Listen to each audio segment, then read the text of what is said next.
Hey YouTube, it's Guy, and I'm back with another watch review. Today I am taking a look at the Seiko Solar Diver Chronograph. It's model number SSC019. This is a heck of a good watch. A lot of people give it discredit, or they discredit it because it's a solar watch and it's not an automatic. It's basically a quartz watch, and a lot of watch collectors or folks in the watch collecting community give watches like this a hard time. But in my opinion, it is completely unwarranted. This is a great little watch. Some basic info about it. Retail comes in around $200 to $220 depending on the options, and basically your options are bezel and dial color, as well as the type of strap or bracelet. It comes in a rubber water resistant style strap, or the more expensive version, which we have here, the metal bracelet.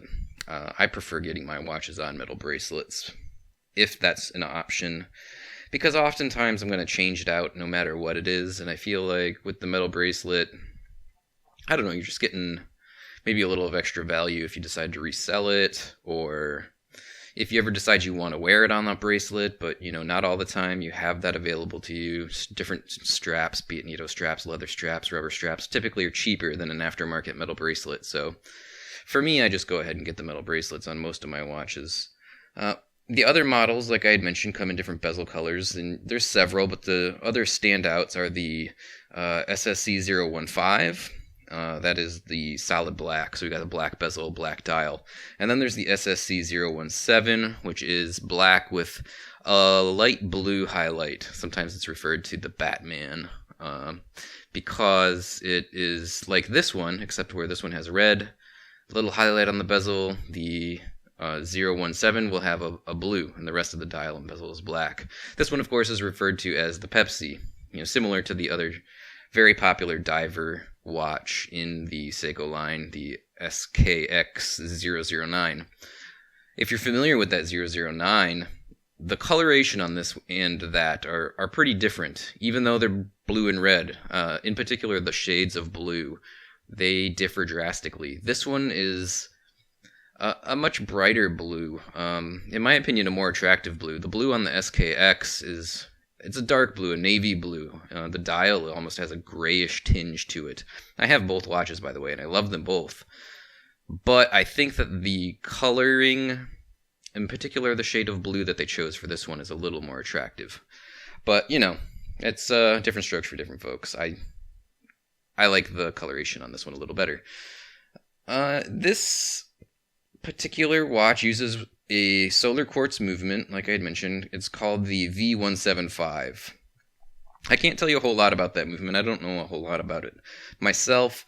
What I can tell you is that it's extremely accurate, and we would expect it to be accurate since it's quartz, right? The movement probably, or the watch, whatever you want to call it, I set it daylight savings time. When was that? A month ago or something? Whenever it was a while ago, 5-6 weeks ago maybe. I set the time, and it's just been dead on ever since. Maybe it's lost a second. It's just right on the money. And that's one of the upsides for the quartz watches. Aside from price, they typically come in at a cheaper price point than your automatic or mechanical watches, but they're just insanely more accurate. And if you just want something that's going to keep good time, that looks attractive, and is not something you're gonna have to fuss with, a watch like this is the way to go. Its timekeeping capabilities are fantastic. Another awesome thing about it is its power reserve. Once it's got a complete charge, it's advertised to last 6 months. And to get a complete charge, I think you just got to keep it in direct sunlight for 4 or 6 hours. I believe the manual explains it. It's not long. It doesn't take days and days and days to get a charge or anything. It's charge it up and it's good to go for quite a long time. The measurements, the specs on this, let me pull it out of the box here and get a little bit closer with it, because this is sort of relevant. The case measurements, it's chunky, I guess would be one way to describe this watch. It's get the camera focused in here for us. There we go. It is a 43 millimeter diameter case. So, that's not huge dimensions. The lug widths are 20 millimeters, which is just about right for me on most watches. 20 to 22 is excellent. But the thickness on this is, like I said, it's a little bit chunky. Now, I've looked online in several places, and I'm getting conflicting information.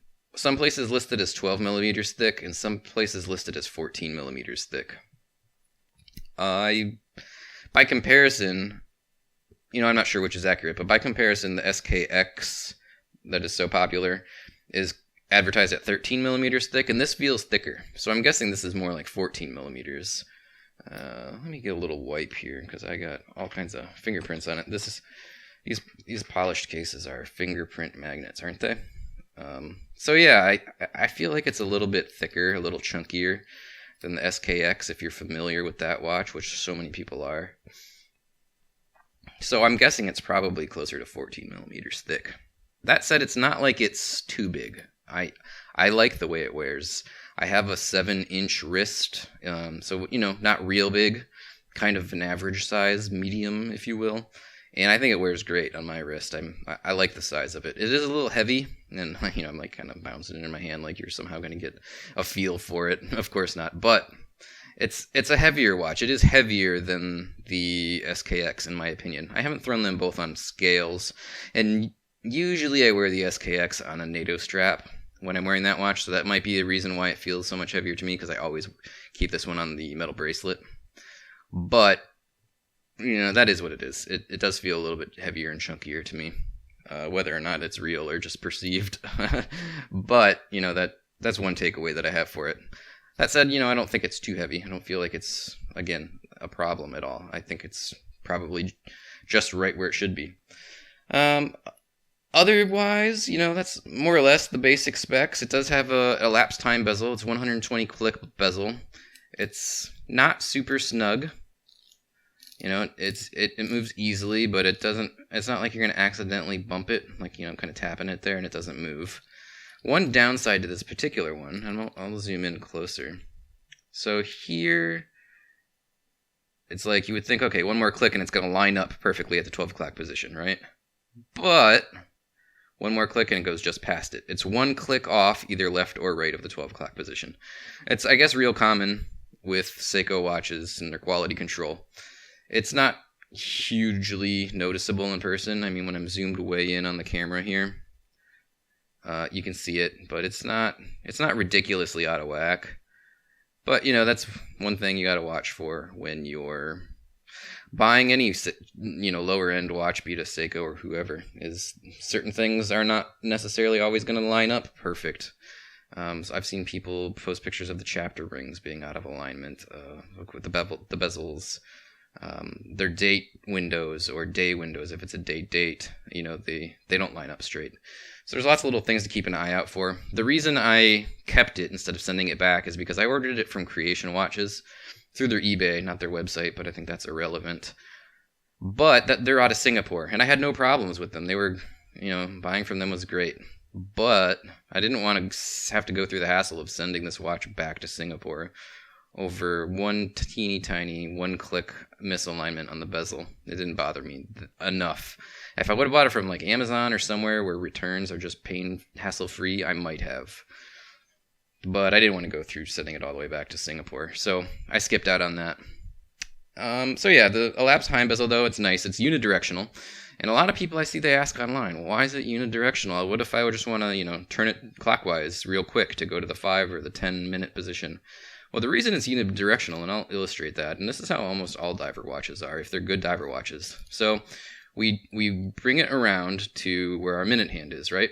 And now 10 minutes later, or 15, we'll use 15 as a better example. After 15 minutes, let me use a pen here to point, the minute hand will be pointing right here, and we'll know when it is, in this case, we're looking at 10:52 roughly. When it is 10:52, we'll know that 15 minutes has elapsed between here and here.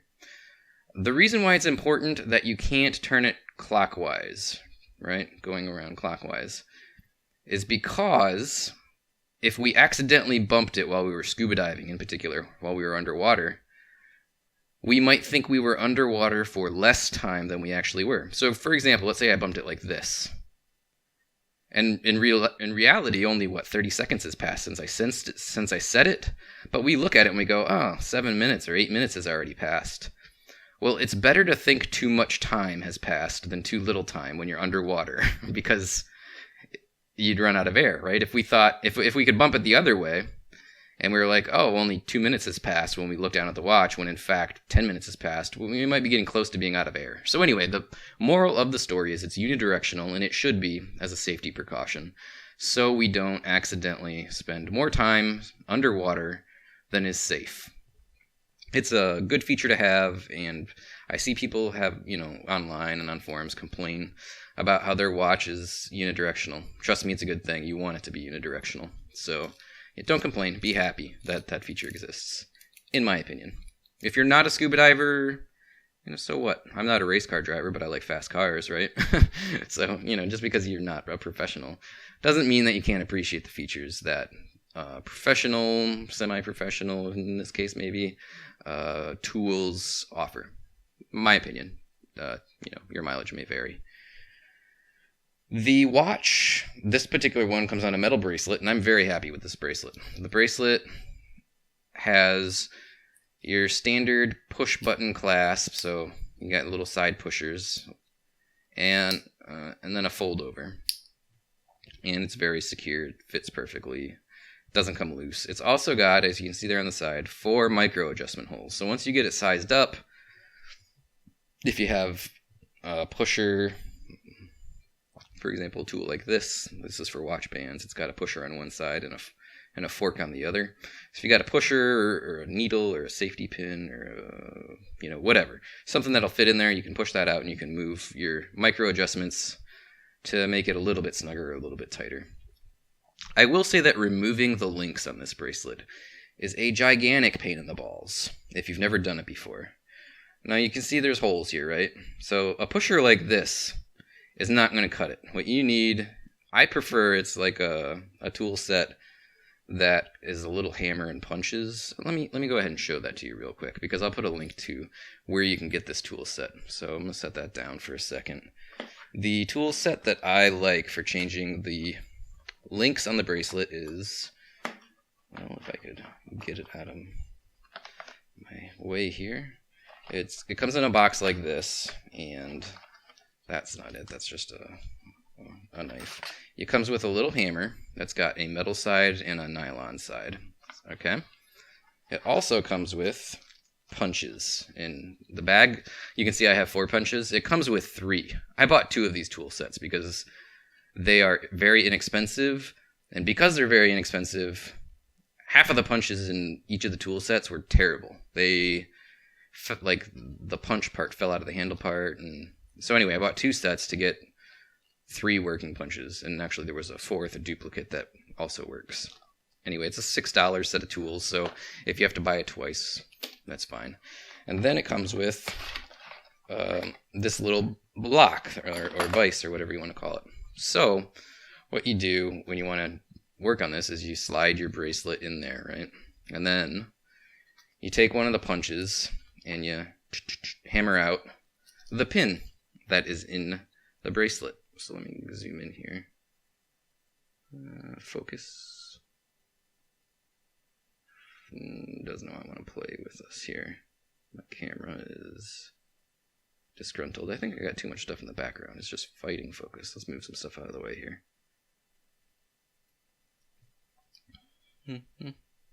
There we go. Alright, so when you punch out the pin, and on the inside of the bracelet is just going to have an arrow to show you which side to punch from. In this case, so yeah, you see those arrows there? So it's telling you punch down the pins down from this side. So you punch the pin through, and then the links would come apart. Now, once the links come apart, you have a little link and you have a little collar, and I'll show you examples of those. This might be a little too technical for just a review video, but I think it's important because you're probably going to have to resize this watch, and it is difficult. So let me get my links that I took out already. So here's a little baggie. I took out 2 links, right? I'll dump this out on my table. Now, do you see this little teeny tiny guy right here? That's the collar, okay? The link goes through the collar. I'm going to see if I can thread this on. It is so small, you can't even believe it. The collar is very tight, so I might not be able to just thread it on without hammering on it. Yeah, I can't, because the collar is tight. That is what holds the friction together. But anyway, let's see if I can get zoomed in here real close.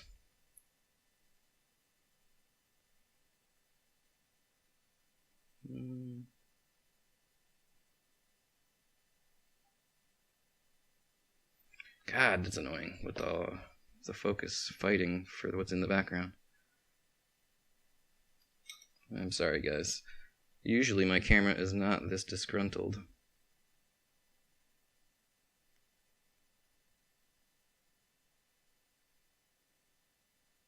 No, it's just not going to play good.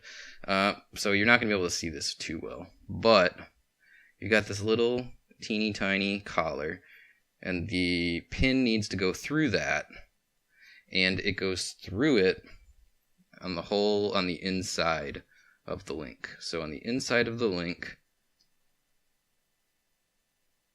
the collar sits in the hole there on the inside, and the pin goes through the outside and then in through that collar. And when it goes through the collar, when you're hammering it through with your tool set, that's what holds it all together. That creates enough friction. It's difficult. Is what I'm trying to illustrate. Particularly, it's probably impossible without the right tools. So do yourself a favor. If you're gonna get this watch, at the exact same time, buy this tool set. And again, in the little notes area below this video, I'll have a link to this tool set.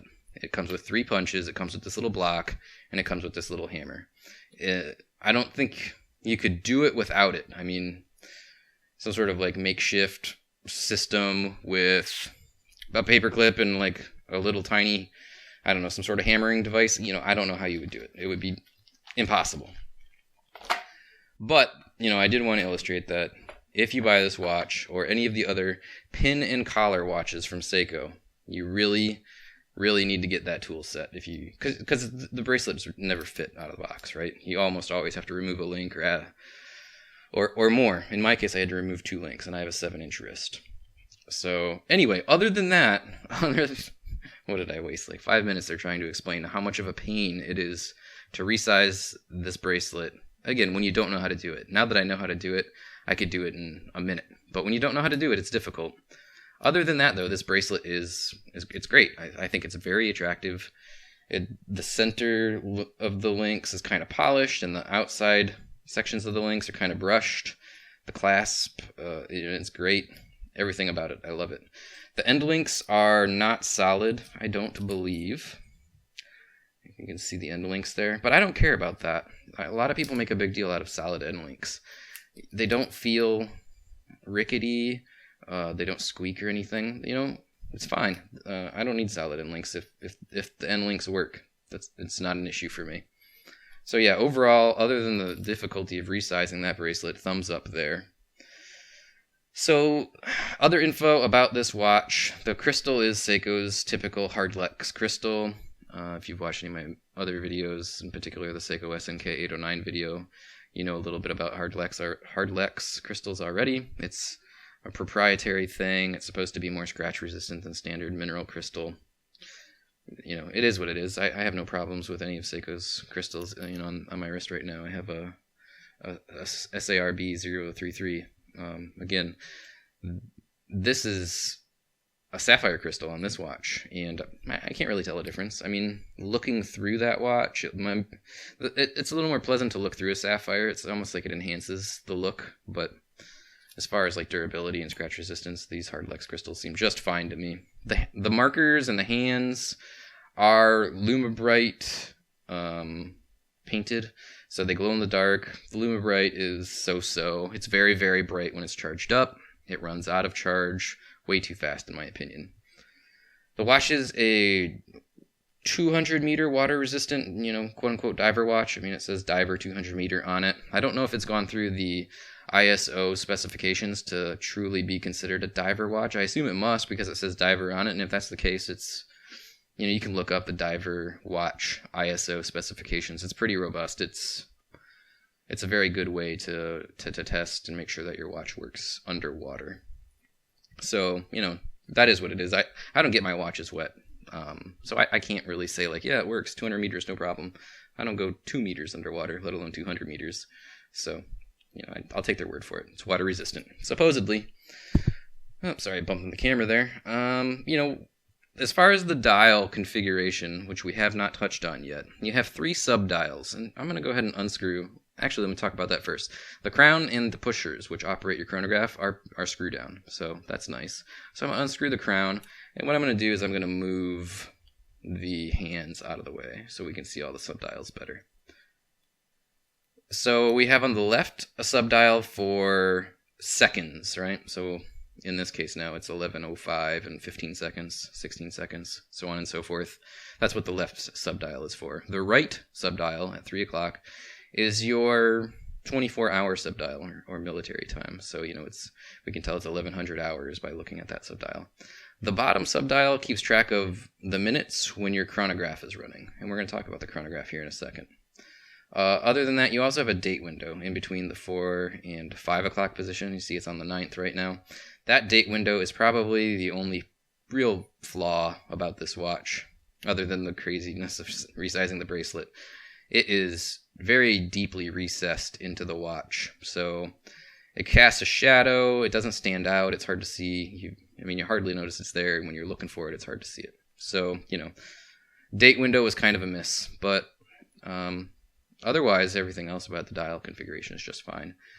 Now, the chronograph, you have these 2 pushers, which also are screw down, which is nice, so that keeps it water resistant. If you take this into the water and get it wet, make sure your crown and your pushers are screwed down. That is supposedly very important according to the manual. So we have the top pusher, which starts our chronograph. The chronograph, the big red, what you would think might be the second hand, is actually the chronograph timer hand. So we push the top pusher, and there it goes. It's off to the races, right? If we're, I don't know, we'll use the horse race analogy. We're timing a horse race, and the horse is off, and we're going on 9 seconds, 10 seconds. And let's assume it's a really short track and we want to test his lap time. And we could push the bottom pusher to pause the chronograph. So here he comes around the lap, pause, and it's 20 seconds and change.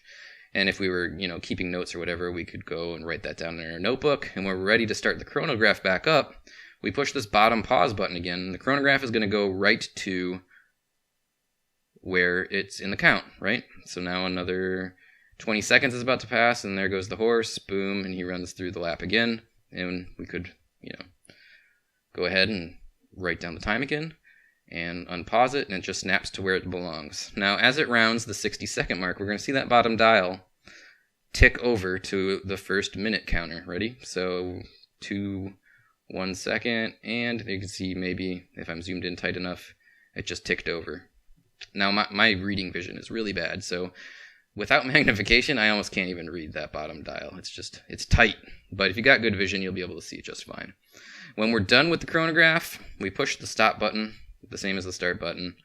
And now the pause button resets the chronograph. So both the sub-dial and the main chrono hand reset themselves back to their just 12 o'clock positions. And when we're done, we screw back down these pushers, and good to go. One thing I wish that this had implemented in it is, I wish that when you turned on the chronograph, the hour and the minute hands just snapped up to the 12 o'clock position to get out of the way of the sub-dials. It'd be nice if those just got out of the way. And then when you stopped it, if they would just like the chronograph hands reset, it just reset to the current time. I think that would be a really cool feature. But, it is what it is. It doesn't do that. So if your hour and minute hands are in the way, either you have to move them yourself or they're just going to be in the way. But that's basically how the chronograph functions. It's, very nice. It works good. I don't know that I really have a use for a chronograph, to be honest with you. I just thought the watch looked cool, and hey, why not? You know, can't hurt to have one. So if I ever need to time something precisely, I have that capabilities without having to pull out my cell phone. You know, other than that, I don't know if there's a whole lot more else to cover. I can take a look at what comes with it. You know, you have your standard Seiko warranty booklet, and if you bought it, you know, from a gray market dealer, it doesn't matter. You're not going to have a warranty from Seiko anyway. And then you have your owner's manual for all of the caliber V175 chronograph watches. This is the new Prospex model of this watch. On the back you can see it says the reference number SSC019P1. And on the bracelet you had this little tag for Seiko Solar. Now the reason why the Prospex branding is interesting, let me move the hands out of the way there. So you see underneath the Seiko logo, there's that Prospex X above diver 200 meter, and then down in the minute counter that says Solar. The way that this dial was laid out previously was different. This is apparently a relatively new layout with the Prospex branding and whatnot. Some people like it, some people don't. I don't really have an opinion on it either way. I think it's fine, I don't care. But that's a new feature. The older models didn't fall under the Prospex lineup. So, you know, if you want to not have that Prospex logo branding on it, look for an older version. Otherwise, you know, the newer ones are probably all going to have that. So yeah, that's basically everything I got to say about this watch. You know, it's a great watch.